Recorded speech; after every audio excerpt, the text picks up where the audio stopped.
So, if you have your bulletin or booklet, what is the title of tonight's sermon? What is it? No. I kind of was playing on it, W.W.J.D, as you may know, stands for What Did Jesus Do? But that's not the title of my sermon. No. So, the title of the sermon is Where Would Jesus Dwell? Clever, right? Where would Jesus dwell? Okay? We'll come to the answer probably toward the end of the message. But let's turn to Matthew chapter 25, verses 31 through 46. Matthew chapter 25, verses 31 through 46. And it has a kind of heading that says, the final judgment. And to give the background of the passage, so Jesus is heading toward the passion. He's kind of about to face his death. And in chapter 24, as he was with his disciples, they asked about what's going to happen at the end. So Jesus answers what's going to happen at the end in chapter 24. And then in chapter 25, he talks about the kingdom of heaven. And we hear the parable of 10 virgins and parable of the talents and the final judgment. And this is the last teaching of Jesus. After this, no more teaching. And this is about final judgment. When the Son of Man comes in his glory and all the angels with him, then he will sit on his glorious throne. Before him will be gathered all the nations, and he will separate people one from another as a shepherd separated the sheep from the goats. And he will place the sheep on his right, the goats on the left. Then the king will say to those on his right, Come, you who are blessed by my Father, inherit the kingdom prepared for you from the foundation of the world. For I was hungry, and you gave me food. I was thirsty, and you gave me drink. I was a stranger, and you welcomed me. I was naked, and you clothed me. I was sick, and you visited me. I was in prison, and you came to visit. Then the righteous will answer him, saying, Lord, when did we see you hungry and feed you, or thirsty and give you drink? And when did we see you a stranger and welcome you, or naked and clothe you? And when did we see you sick or in prison and visit you? And the king will answer them, Truly I say to you, as you did it to one of the least of these my brothers, you did it to me. Then he will say to those on his left, Depart from me, you cursed, into the eternal fire prepared for the devil and his angels. For I was hungry, and you gave me no food. I was thirsty, and you gave me no drink. I was a stranger, and you did not welcome me, naked, and you did not clothe me, sick and in prison, and you did not visit me. Then they also will answer, saying, Lord, when did we see you hungry or thirsty, or a stranger or naked or sick or in prison, and did not minister to you? Then he will answer them, saying, Truly I say to you, as you did not do it to one of the least of these, you did not do it to me. And these will go away into eternal punishment, but the righteous into eternal life. Amen. So this passage had a tremendous impact on my life.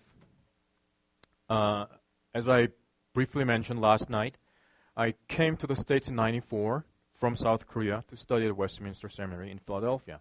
And my plan was to finish my study and go back to Korea and plant a church. But of course, God had a different plan, so I ended up staying in the States. And since, I would say, 97, I started serving Korean American church in New York area. I served total of 7 years, and last 2 of those 7 years, I was pastoring a church meeting in Columbia University in New York City. It was mostly Korean international students working on their PhDs or working on their postdoctorate program, or some of the people who got their degrees and working in New York City in a very professional capacity. I pastored for 2 years, and then I resigned from the church. It was 2002. And at the time, of course, there are a lot of openings for ministry opportunities, but for some reason, I thought I needed to really wait on God to guide me to where to serve. So I spent a little over 6 months just in prayer. Not that I prayed every day, 24/7, right? But I was asking God to kind of show me, guide me, where I should be serving God. During that time, around January of 2003, I was asked by my pastor friend, who was leading one of the bigger English-speaking congregation in Flushing, New York, to come to speak for their retreat. So I asked, I could do that. What's the theme of the retreat? And he told me the theme of the retreat was Christians in the real world, right? I did a few speakings about Christians in the world, but they put an extra, real world. And mind you, this is a congregation in Flushing, Queens. A lot of them are working in New York City as a professional, and a lot of them are in college wanting to get a degree and get a job in New York City. So very ambitious people, smart people. And as I was thinking about it, how do we live as a Christian in the world? You live in a secular world, in the city of Denver or around, and you go to an office where your kind of a coworker sitting next to you could be Muslim, atheist. You may be living next door to a Buddhist. So we live in this kind of world. And how do we live as a Christian? And my kind of a Westminster training kind of brought me to the basics of everything, and God called us to be holy in this world. And the Hebrew word for holy is kadosh, and kadosh means kind of a set apart, cut, separate. So God called us to be holy in this world, even though we are living in the world, if I were to use John's word in John chapter 17.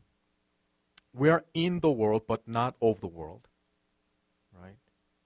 God called us out of the world, made us His own, but sent us back to this world. So we are kind of in this weird kind of people living in parallel world. We live in Colorado, Denver area, but at the same time we live in the kingdom of God. We have citizenship with this earthly kingdom, but also our eternal citizenship belongs to the kingdom of heaven, right? And so with that in mind, how do we set us apart? Some extreme Christians from medieval period all the way today would actually separate themselves in a remote place. But that's not what God meant us to do. We are in the world, but we have to separate ourselves from the rest of the world. And one thing that I thought was we could separate ourselves in ways of using two resources that everybody wants to have more. And those resources are, to save the time, I'm not going to ask questions, money and time, right? Everybody wants to have more money at first. And then once you have enough money, you really want more time. So those are two resources that everybody wants to have more. And about those two things, Bible has a very kind of a countercultural teaching about money.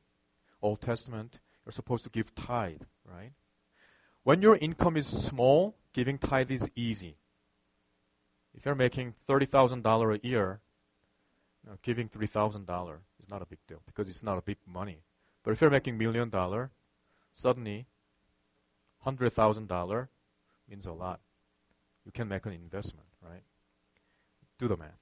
So, the Bible tells us in the Old Testament, give tithe to God, but in New Testament, it even goes further. We're just steward. Everything is from God. So we're supposed to use everything for God's glory, right? It's not ours. It's not money that I earned. God blessed us with good job and good business, so it's not mine own to use for my own pleasure. God gave us, and I'm steward. I'm supposed to use it for God's glory, which includes taking good care of my kids that God gave us, but that doesn't guarantee I can use whatever I want. About time. Again, we're supposed to keep Sabbath holy, not work on the Sunday or whatever Sabbath day is yours. Take time apart to give glory to God. When they say if you open your business, 7 days a week, you're going to make more money. Are you crazy? Close up your business on Sunday, not work? But that's not how God is telling us. So that's kind of the line I was going through, and this passage was kind of my main kind of a passage working on this sermon. So I was really excited about kind of challenging and encouraging these young people to set themselves apart from the world by the way they use these resources. And I was into this message, and I heard this kind of a gentle voice. God was speaking to me while I was preparing. And so God spoke to me, Taehoo, that's great, but what is your response to this passage? I was hungry, I was naked, I was lonely, I was in prison. And what is your response? How did you respond to this?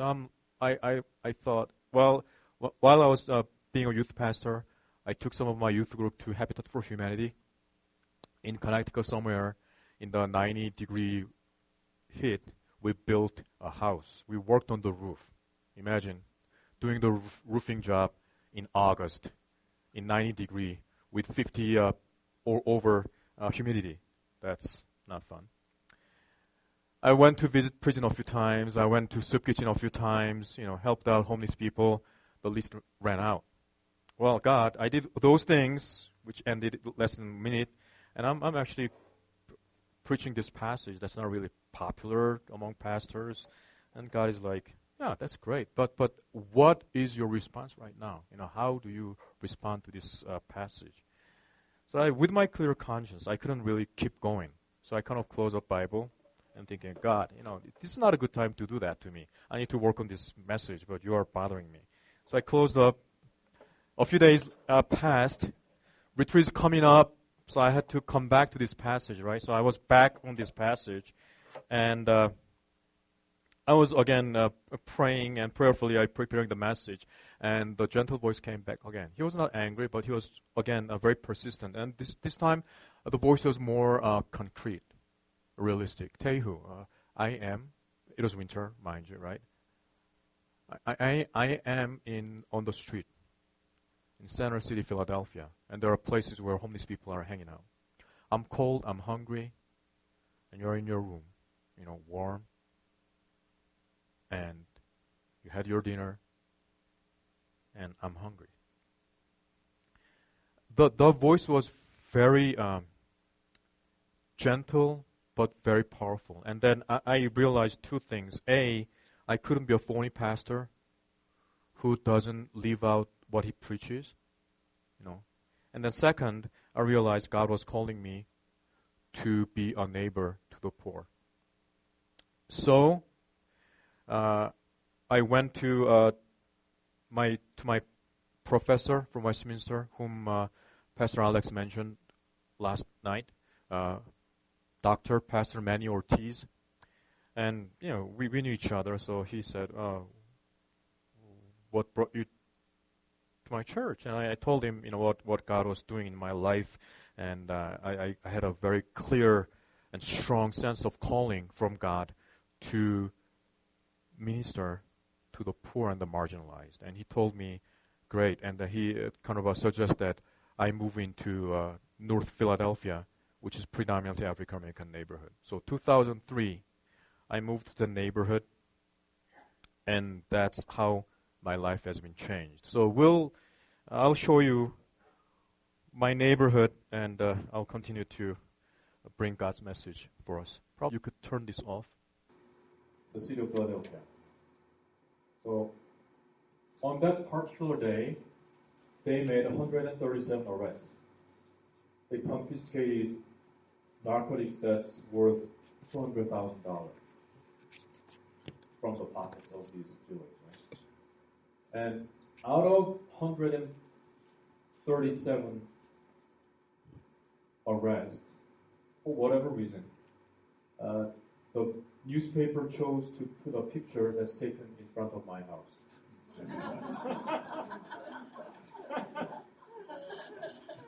So from 2003 to 2009, I rented a room from this house on the second floor, a room that's facing to the street. I came home 5 minutes after this happened. I walked home and I saw my neighbors in this sitting and standing in this formation. From their facial expression, I realized something had happened. So I asked what happened. Without saying a word, they pointed to a car that was parked right here. And when I looked at the car, I saw these three gentlemen sitting in the back seat, side by side. And I figured out what happened, went inside. And the next morning, I got the newspaper, Philadelphia Inquirer. I turned to local section. I saw this picture. And I'm like, gosh, these people look very familiar. And I think I've been to this street.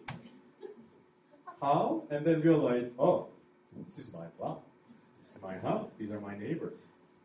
God has a great sense of humor, right? A picture speaks 1,000 words, and you can tell what kind of neighborhood I live in. It's 94% African American neighborhood, second poorest neighborhood. According to 2006 census data, about 54% of my neighbors live under what is called 100% poverty level. There are a lot of abandoned buildings, homes. Again, according to 2006 census data, about 50% of the properties are abandoned. Among neighbors who are 25 and up, only 30% of them have high school diploma or GED, and you know what it means for their prospect of getting a job. So let's continue. So if you walk around my neighborhood, you see a lot of these buildings that's been boarded up. And these are brownstone houses. If you have these one in Harlem, you can easily fetch like $1 million. But as you can see, the roof is gone. And in fact, several years ago, the city came and demolished these buildings. Why? Because something like this could happen. This is not a demolition site. It collapsed on its own. When the roof is gone, the rainwater seeps in and snow melts, and if it goes through the cycle of freezing in winter, of thawing in spring and summer, if it goes through the cycle for 20, 30 years, one night it just collapses on its own. Technically, there is no homeless people in my neighborhood, but there are people who are called squatters, who are inhabiting in those abandoned homes. So once these houses are empty, what happens is people would come, take anything that can sell. So radiator, light fixture, windows, doors, pipes, even the cables, they're gone. And the city shuts down water, electricity, and gas. And someone like this person used to live in these abandoned homes. So in winter time, the only way for him to keep warm is like this: make a fire and have a strong alcoholic beverage, and numb his senses, and go to bed at night. And sometimes when the cold wave comes in, sometimes they would die while sleeping because they have no heat. When you walk around my neighborhood, you will see something like this. Anybody? What? Toys, garbage. It's called memorial. You see these young people out in the background? They're in their late teens or early 20s. It looks like they're just hanging out. In fact, they are actually working. They're waiting for their customers. These are street pharmacists. They have homemade pharmaceutical substance that helps people suffering from depression, anxiety, stress, right? And like someone like these men were working near here and was shot to death. There could be a few possible scenarios which I will not go into. So what happens is, to our eyes, these young people selling illegal substance are criminals, right? They're breaking the law, so they're criminals to us. But to my neighbors, they're not criminals. They are their sons, their grandchildren, their uncle, their cousin, nephew, brother, friend. So when someone is killed, neighbors gather for prayer vigil. They light candles here, and everybody brings a stuffed animal as a way of saying, James, you're my sweet grandchild. James, you're my great uncle. James, you're my brother. You know, saying R.I.P., rest in peace. And when people form these things, the trash people, those workers, saying the people who take trash will not remove them so quick because they understand the meaning of this. I took this picture a few years back. When you go back, I don't see them anymore here because of a few reasons. A, the best scenario could be they actually changed their heart and they're working. That's the best scenario. B, they got injured. C, they were locked up in prison. D, they are killed. That's the reality of my neighborhood. Sometimes you will see something like this. Can anybody guess what this is? A light bulb? From where? It's a helicopter. What? You can see how low this is flying, right? This is only 3-story row home on my block. One night, I heard a helicopter really loud. Usually, they pass by soon. And that particular night, it lasted more than 10 minutes. So I went outside and saw this bright light. I'm like, is Christ coming back now? But it was right there. I live 2 doors down from here. So I went back, brought my camera, took a picture. It hovered over for 30 minutes. You know why they bring these helicopters, right? And somebody is running away from police. And when they were chasing by car, and when the fugitive runs through the narrow alleys between houses, that's when they stop because you cannot go into the alley. There could be bullet flying from anywhere. You are scared to death, so they call the helicopter. So my neighborhood is one of the poorest neighborhood, also a very dangerous neighborhood. Philadelphia has been ranked as #1 city from 2004 to 2007 for murder rate. And one of those years, I think it was 2007, the newspaper, kindly enough, generated a map of my neighborhood. You can guess what these black dots stand for, right? That's where murder happened during the span of a few months of that year. The house you saw earlier was around here. Right? There are a few dots here. And I moved 2009 to here. So closer to a lot more action. Now I'm going to show you a video clip. But this time I could tell that this was on my block. So I started to count. I counted about 24, but according to police, they fired 32. The man who was shot was someone I knew. He lived on my block. And of course he died on the scene. What's more tragic is that a 3rd grade kid was in my camp, was at the scene. He was visiting his uncle.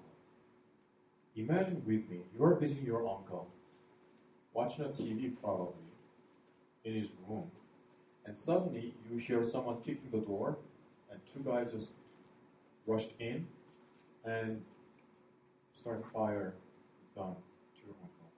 According to police, most of the bullets were aimed right here. It's a really execution style. It's drug-related retaliation. It gets worse. This young man had a grandmother who lives kind of next block to me, and she is poor but a great person, kind of matriarch. And she sent most of her grandchildren to my summer camp. She's a sweet lady. And she heard about this shooting and death of her grandchild. And she collapsed, went to hospital, and after 10 days, she passed away.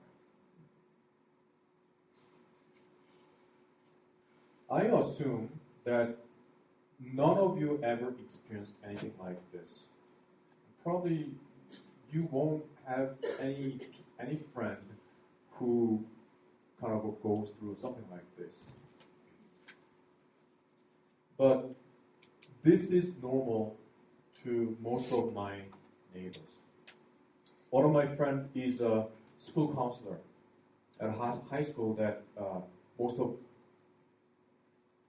children from my neighborhood go to. And when she first went, she kind of had a session with students and asked, if anybody had any kind of traumatic experience, raise your hand.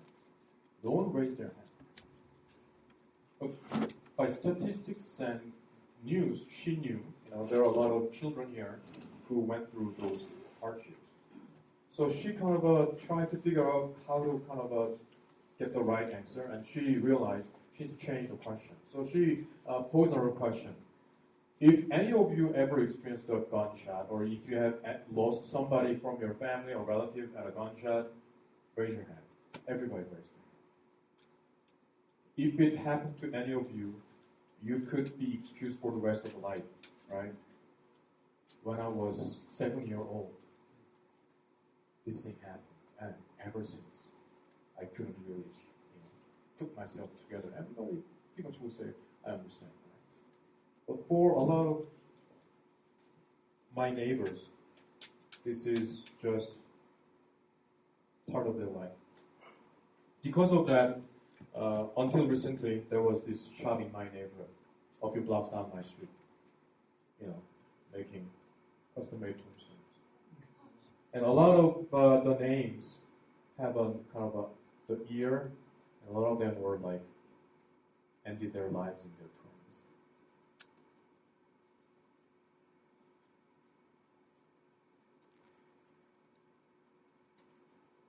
But this is Philadelphia, not another country. Philadelphia is still fifth largest city in U.S., and U.S. is still one of the wealthiest countries in the world. But that Philadelphia seems to be further down in Center City, which is about 10-minute ride from my neighborhood. That's a different world, and my neighborhood is a very different. A place of desperation, place of hopelessness, and as a sociologist put it, a place of ghetto nihilism. Even U.S. government gave up on that. But God called me to move into this neighborhood and be a good neighbor to those who are almost abandoned, neglected, discriminated, and forgotten. So, as I said, I moved into this neighborhood in 2003, and as you can imagine, I don't even have kind of my presence there because most African Americans don't know the difference between Koreans or Chinese, right? So they assume that I'm a Chinese person. If I walk by, some kids will say, "Hey, Jackie Chan," or Jet Li. People assume that I must own a store because that's the only Asians they see, right? But I told them, I was a pastor, and that kind of intrigued them. I moved to another home that's like 2 blocks away from the map. Ever since 2009, I lived here, and I'll kind of walk you through the walk-in tour. I'm still renting, and my landlord is busy, so the first floor is a work in progress. The second floor is, well, it's okay. But this is actually in front of my house. When I moved in, the first thing I did was, again, I thought about what it means to be a good neighbor, right? I tried to figure out how to be a good neighbor. And one prominent thing about inner city neighborhood is that it's very dirty. The trash is everywhere. People are so overwhelmed with life. They just don't have energy to care for their kind of environment. So my niche tool was a broomstick. I cleaned my block every day. You sweep your street in the morning. You come out after lunch. Trash is everywhere. Sweep again. Come back again in the afternoon. Trash everywhere. So sometimes I had to clean 4 or 5 times a day. A week passed by, a month passed by, and neighbors started to kind of notice that difference. They said, "Oh, it's nice. It's nice to have a clean street." And by the 6th month, I had a few guys from my block, joining me to clean. So there were a lot of guys who got nothing to do, so they cleaned. Once my street stayed clean, I started to grow garden like this because there's no dirt. The only way is to put a flower pot. And people noticed that and said, "Oh, it's pretty, it's nice." And so like neighbors and my friends would say, "Can I have one Pastor Lee, Reverend Lee?" So I said, "Yeah." So I kind of gave 1 or 2, and some of my neighbors started to keep the pots, and now they brag about my block being the prettiest and cleanest block in the neighborhood. So my relationship to my neighbors kind of grew slowly, and they started to open their heart and mind. And in 2006, I started summer camp for children in my neighborhood on my block. This is my block, and this is a picture from my summer camp. We'll see another video clip. So that will kind of give you an idea how it's done. So from 2006, I ran this summer camp, and this summer was our 7th year. And any given year, any given summer, I have about 120 children, age ranging from 6 to 15. Are we ready? Camp is like an extended VBS. We run 4 weeks.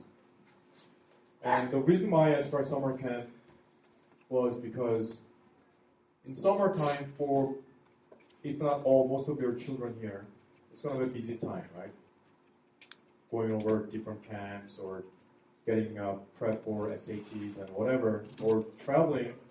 But for most of the children in my neighborhood, summer vacation is the most boring time because they have no place to go, no program, there's nothing to do. So I had an idea that if I could bring volunteers from different churches, connections that I have, and if we have summer camp, we could bless these children. So I presented the idea to the neighbors, and they were happy about it. So I was able to start summer camp. So 2006 was the first year, and about second week, a big guy came to me and said hi. Right? So if you turn corner from my block, that's where all the drug dealers hang out. Any given day, you will see 10 plus drug dealers hanging out. And this guy was the kind of a leader of that group. big, vicious-looking guy. I can imagine. Very, very intimidating-looking big guy. Like I always say, like Charles Barkley. Big, right? So, or Shaquille O'Neal. You do your thing, right? That's big and it's a lot more intimidating. And he said hi. And I wasn't sure why this guy saying about preparing myself for worst scenario. And he said, thank you. For what? And he pointed out two little kids, boy and girl. He said those are his niece and nephew. They were his sister's kids, and they love my camp. They're very grateful. And he said, so, Reverend Lee, if you need anything, just tell me. I'm good, right? And it's like, if you need anything, feel free to ask me. So I said a prayer. Lord, lead not me into temptation, right? And I said, we're good, we're fine, right? By the third week, we were hit by a heat wave. It was like upper 90s, very hot, a lot of humidity. And he came with two big plastic bags and put it in front of me. Here, what are these? He said, because it's hot, I thought, you and volunteers could do some snack. What is this? I got popsicles for everyone. I had a little moral dilemma here. I knew where the money came from. And as a pastor, can I take this? And 30 seconds, I was like, okay, thank you. So we gave it to our group as a snack. 2 years later, about a year later, this guy disappeared, and when I asked everybody, he's in prison. And another guy took over his position as the leader, which is the case. Is it gonna work? Yeah. Okay. Let's see it, and I'll continue my story. So, continuing from the story. So, a year later, another guy took the position of the leader of the drug dealers, who I knew. His name is Paul. And a week before camp started, Paul came up to me and said, "Oh, Reverend Lee, I heard camp is starting next week." Yeah. He said, "No worries." I said, "What?" I told everybody to make sure nobody ever bothers your camp. And I'm like, "Oh, thank you." Because as you know, in my neighborhood, his word is much more powerful as a police officer, right? He told every dealers under his control to make sure nobody ever gives trouble to the camp. And I was really grateful. So, and then he said, kind of sheepishly asked, "I have a favor to ask of you." "What?" "Can I send my son to your camp?" He was also Paul. "Of course, just raise to him and send it to our camp." So during those, at the time we were running 5 weeks of camp. I don't know how I did that, but during the 5 weeks, every morning his girlfriend would drive her white Mercedes, drop Paul, little Paul, and he was part of our camp. And during those 5 weeks, you can guess, there was no trouble. Of course, it was God, but he used Paul. The last day of our camp, we have a closing ceremony, and we celebrated the block party. And Paul told me, the older Paul told me, "Pastor, can I bring some food?" "Of course." And when the party was about to start, we were preparing about 4 o'clock. He brought this big pan, aluminum pan. What is it? Fried chicken. Wow, great.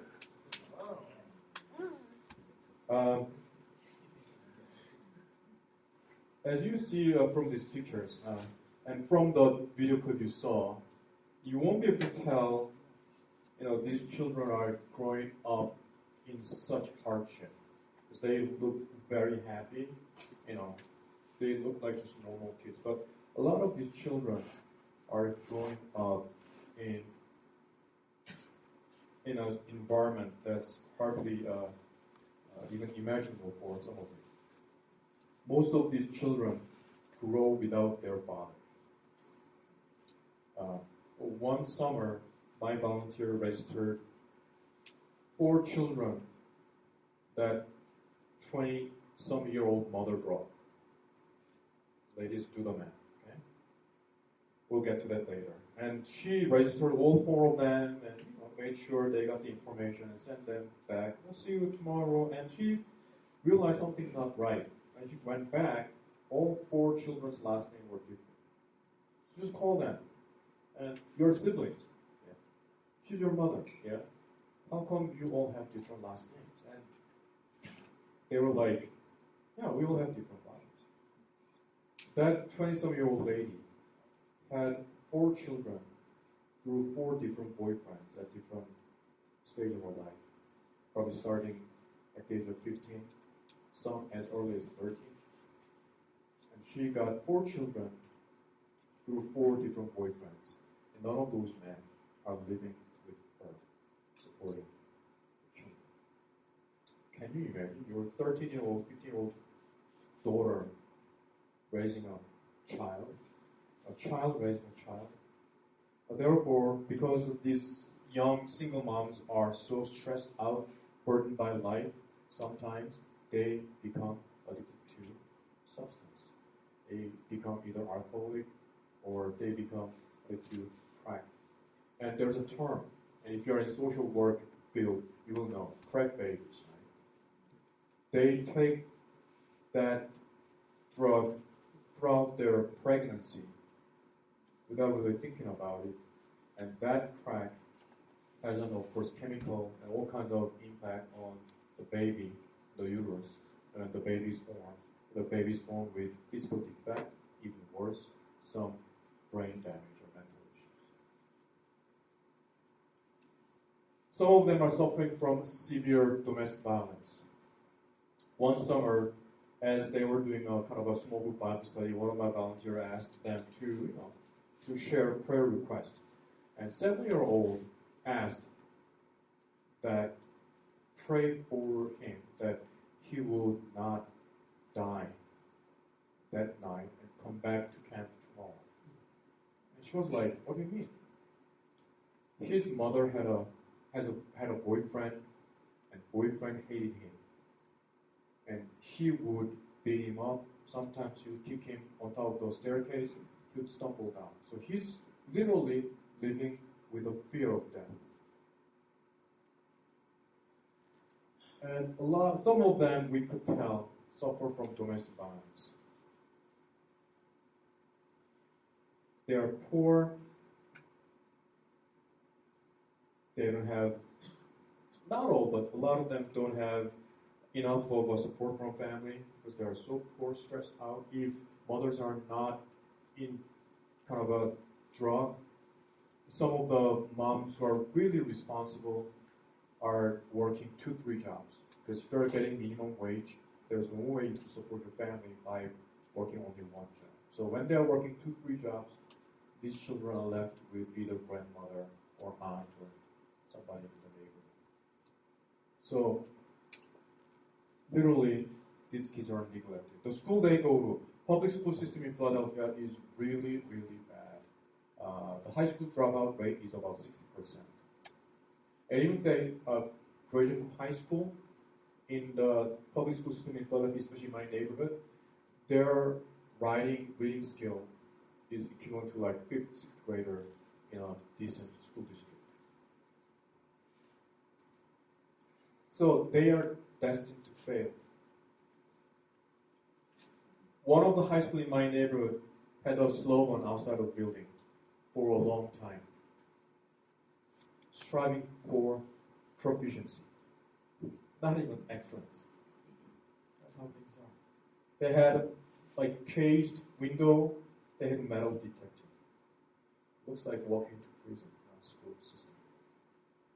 That's where they are. When we first started our summer camp, when I asked my children what their dreams are, they didn't have a dream. The answers are pretty much like typical. If you ask guys what they want to be, the answers are, I want to be a basketball player, football player, hip-hop singer. That's it. If you ask girls what they want to be when they grow up, the answer is, I want to be a model, singer, hair designer, model.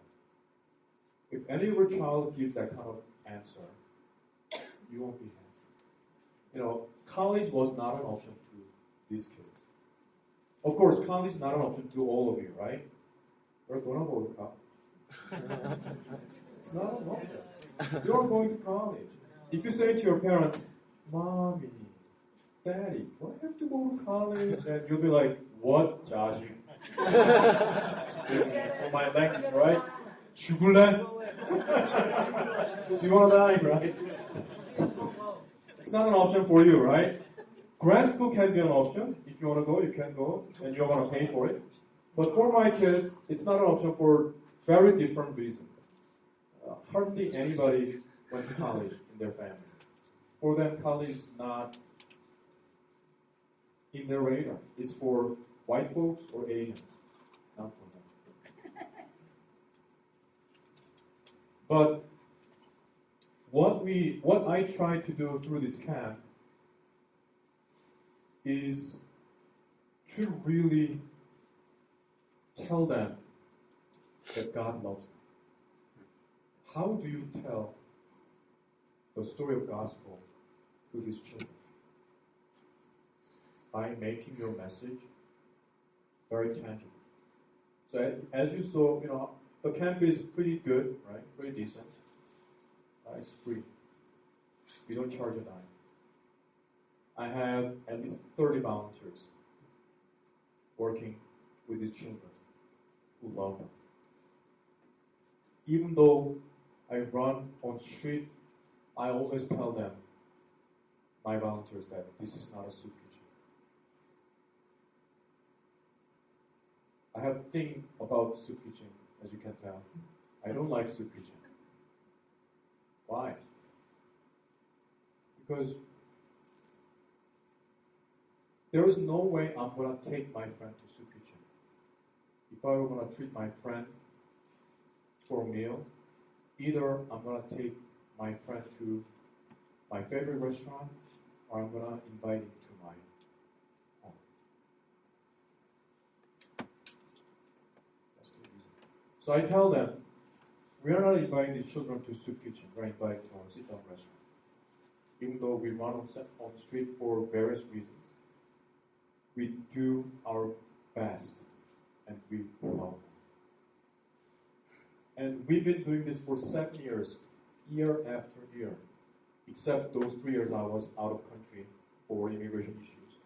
We've been doing this.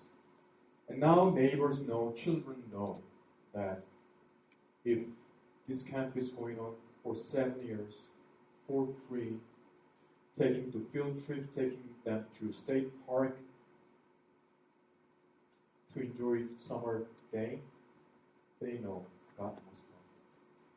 We tell them that they are made in the image of God. We tell them, even though the world may discriminate them, may look down upon them because they are poor, because they are not well educated, because they are living in quote-unquote ghetto neighborhood, because they are, wrong color of skin, the world may discriminate them. We tell them, in God's eyes, you are free. God has a plan for you. And we not only tell these things with word, but more, we tell these things by our action. Our volunteers really love it, and they can do it. And these kids start to have a dream. Now, if you ask them, they will say, I want to be a pediatrician. I want to be an architect. They say, I want to be a future president of the United States. They began to have a dream. Now they want to go to college because they realize that for childish reasons. I have a staff with who work with me, and staff are the ones who run the camp. And to be a staff, you have to be at least college and up.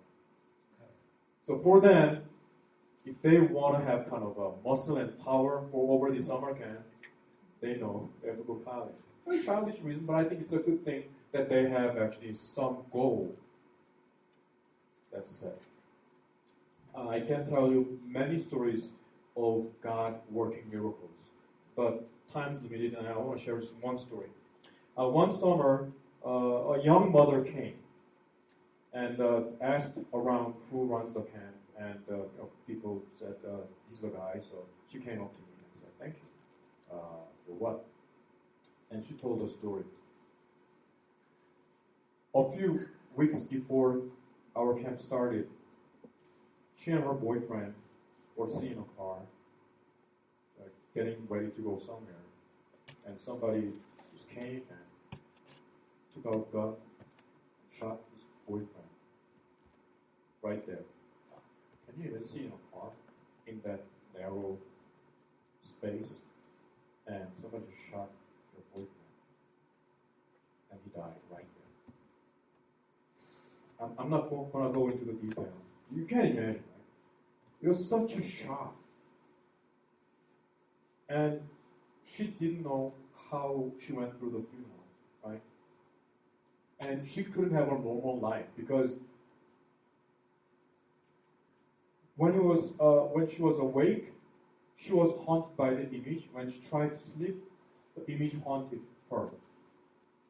She just kind of revisit that shocking scene over and over again. And she couldn't go on with life, so she had to kind of numb herself with alcohol and drugs. And she had 6-year-old girl, right? So she was doing that, and one day when she was kind of half awake, one of her neighbors told her about summer camp and told her that she should register her daughter to our summer camp. And she was not able to do that, so she asked her neighbor to register her daughter for herself. So her 6-year-old girl was registered to our camp, which we didn't have any clue about, right? So at that summer, one of the hit praise songs is "The Power of the Blood," and she learned that song and she learned how to pray. And this little girl went home every day after camp, singing that song, singing that hymn. There's a power. You know the song, right? I'm not going to sing it. And she kind of prayed for her mother. And in her kind of a sleep or in her kind of intoxication, she kind of heard it. But one day, she was kind of a little bit clear-minded, and her daughter came back again, sang the song for her, and she said, Mom, can I pray for you? And she actually prayed for her, in a very childish way, but she prayed for her. And then that prayer just pierced her heart. She just remembered her youth when she used to go to church. And she realized, what am I doing here? Something's wrong here. Something very wrong. It should be me taking care of my little daughter, not the other way around. She came to her senses. She threw everything, alcohol, drug, whatever, in the trash. And that Sunday, she went to church. The church she used to attend.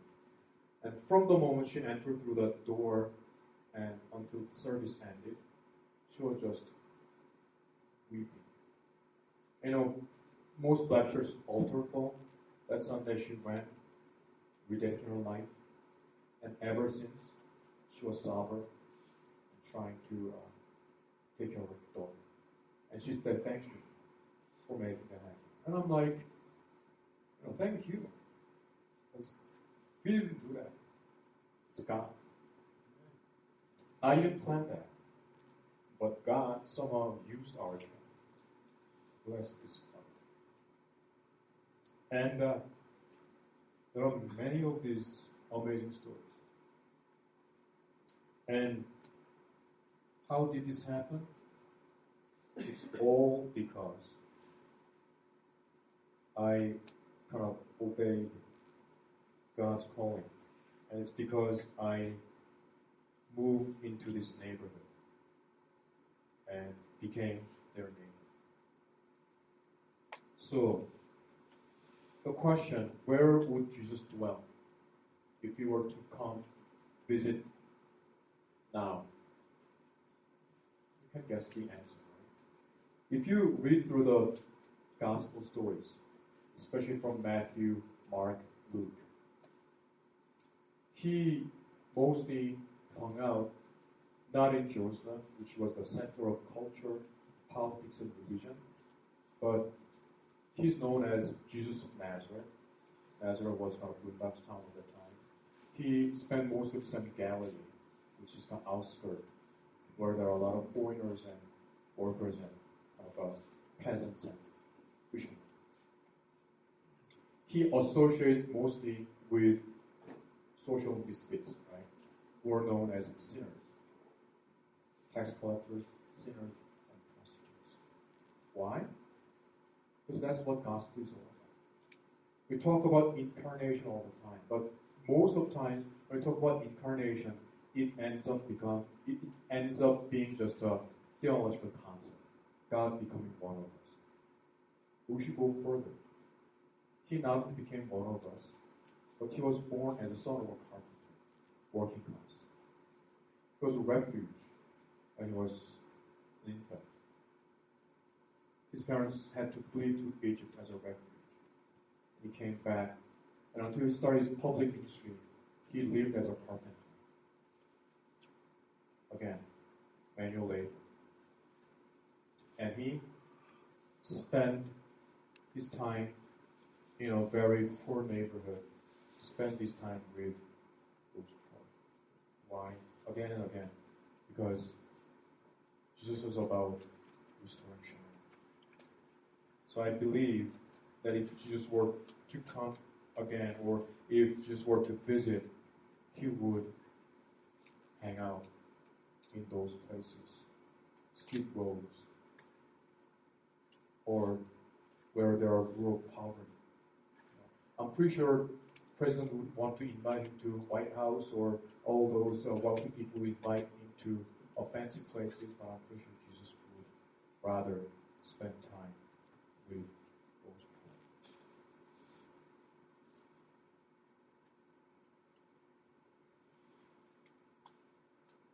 Some of you may know the name Shane Claiborne, a founder of Simple Way. He and I are good friends. And Shane Claiborne used to say that wealthy people, rich people,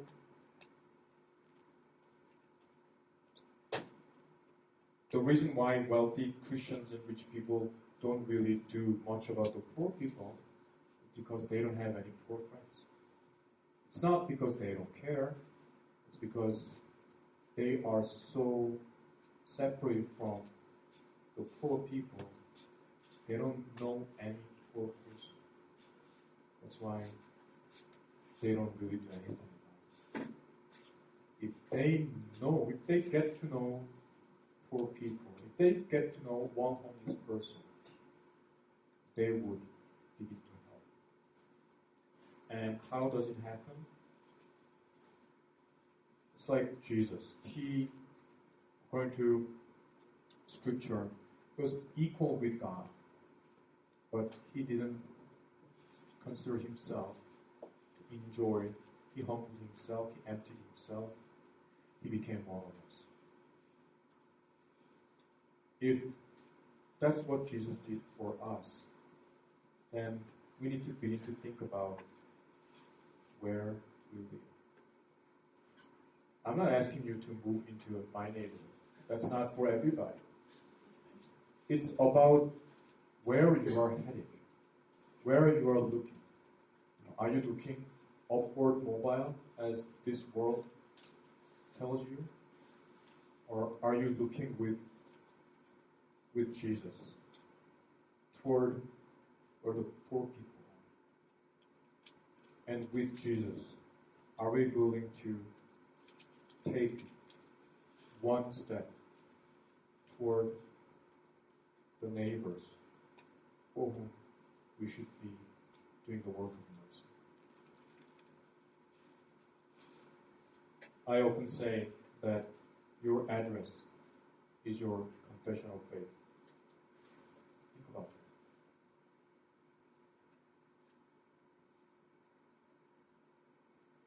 Why do people prefer exclusive community for security and safety? But is it really? If we believe in God, does that really make sense. Where God is safe place. Think about missionaries.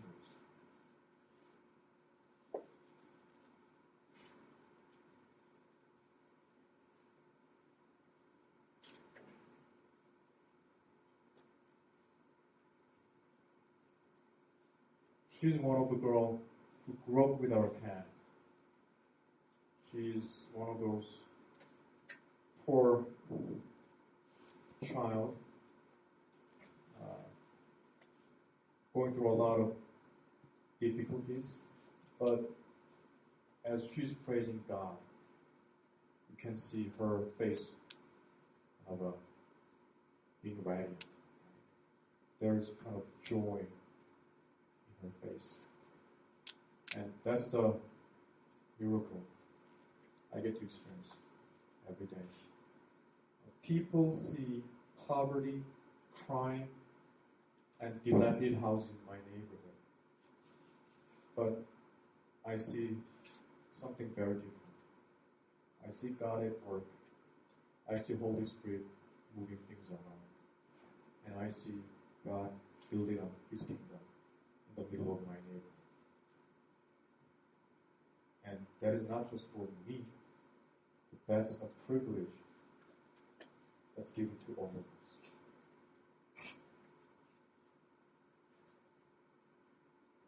Last year, I bought this empty shell, which is just across the street from where I run my summer camp.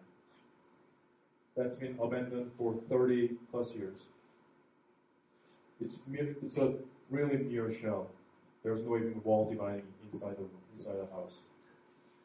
I paid for $35,000. Hard to believe, right?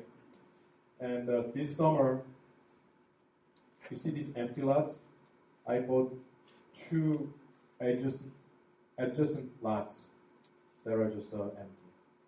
Now, my friend is working on design to build a mini center. I'm going to tear down this building.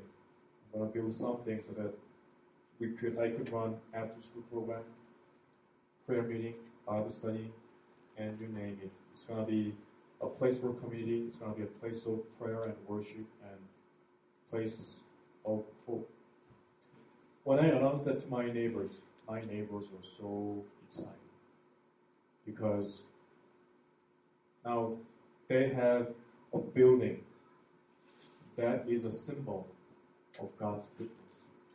It's a visual reminder that God is not give up on them. They're excited for their children. Children are excited. Every time they see me, they ask me, Pastor, are you going to start after school program?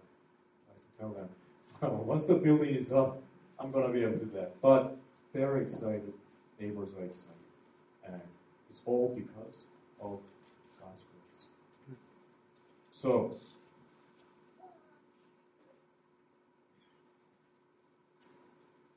it can be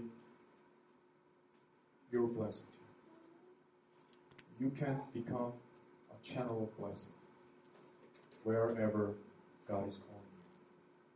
I'm pretty sure there is a place in Denver, Colorado, where God is calling you as an individual, as a family, or as a church community. Pray about that. Wouldn't it be amazing to see God at work? Let's pray. Lord, you are God of mercy, God who works out wonder. And even though we are weak, powerless, you are strong and powerful. You work out miracles. I do pray that you will continue to work in the hearts of this church. Let them continue to think about who you are and what you did. You humbled yourself and you became a voice to the voiceless. You became bread for those who are hungry. You became light for those who are in darkness. And I do pray that you will make this congregation be the same. Let them be a beacon of hope in Denver. Let them be a blessing.